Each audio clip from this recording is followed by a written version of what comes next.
Remember the Astro twins we saw a few minutes ago? They're celebrity astrologists out there, and the Refinery article said their website traffic doubled last year, keeps growing every single day. Sisters Ophira and Tali, they post very specific, personalized horoscopes based on their readings. I pulled up mine today. This is part of it. Quote, choose compromise over competition, Leo. With interactive Mercury in Aquarius and your relationship house until February 17th, you're in cooperative spirits. Use this sweet-talking cycle to restore balance and get back in sync with important people. It goes on after that. They talk about assumptions and about alliances. And on platforms like Instagram and Twitter, they have tens of thousands of followers. They posted an Oprah 2020 picture after the Golden Globes, but that was more an endorsement than a prediction. Again, they tap into pop culture and what people are thinking and talking about. So I wanted to better understand, how do they balance the science of the stars with something like social media in 2018? How do they even begin to write these posts in the first place? Today, I spoke with Ophira Edut, one half of the Astro twins. She told me she feels a heavy responsibility with their mega platforms they have now, and shared some insights on astrology's magnetism, especially among young people. How do you actually come to write something like that, I wonder? Well, I actually use something that's called an ephemeris. It's a guide to where all the planets are every day.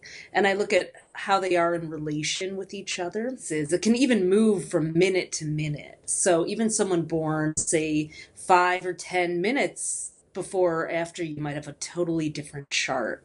So, especially the outer planets, which are farther from the sun, they take, 10, they could take like a year to 15 years to move through a sign. So, when I was born, say, Pluto was in Libra. When someone in the 80s was born, it was in Scorpio, and that informs a whole different part of their personality. So do you make decisions even in your own life based on the horoscope that you play out?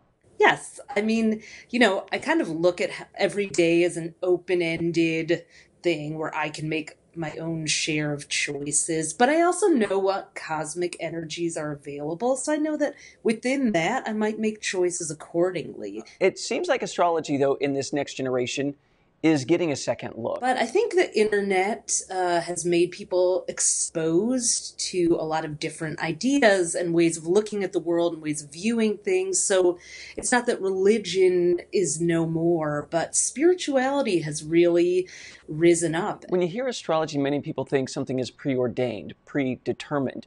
Looking back at the ancients, they didn't see it like that. How do you see it? Now in our modern world, it's kind of used more as a tool for self-awareness, for making choices. I think the reason millennials are looking for tools like this is because, A, they want to be individualistic. And within astrology, even though it is sort of like, okay, you're a Leo, and hey, there you are on camera. What a surprise.